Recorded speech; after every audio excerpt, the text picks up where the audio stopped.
নামাজের মাধ্যমে দুনিয়া আখিরাতের সমস্ত সফলতা ভয়ে আনে। হয়তোবা অনেকের মনে প্রশ্ন জাগতে পারে, নামাজ তো পড়ি ঠিকই, কই সফলতা তো পাই না।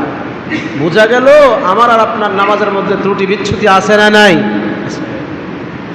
ভাইয়েরা আমার, আমাদের মধ্যেও কিছু পরিবর্তন দরকার, ইখলাস দরকার। নামাজের মাধ্যমে শুধুমাত্র আখিরাতে আযাব থেকে বাঁচবেন, জান্নাতের মালিক হবেন এমনটাই নয়। পৃথিবীর মধ্যে আল্লাহ রাব্বুল আলামিন নামাজের মাধ্যমে বান্দাকে সাথে সাথে বড় বড় এমন কিছু পুরস্কারে পুরস্কৃত করেন, যেগুলো বান্দা দুনিয়ার সব জায়গায় খুঁজলেও বান্দা এই পুরস্কারগুলো পাবে না, বান্দা এই সফলতাগুলো পাবে না।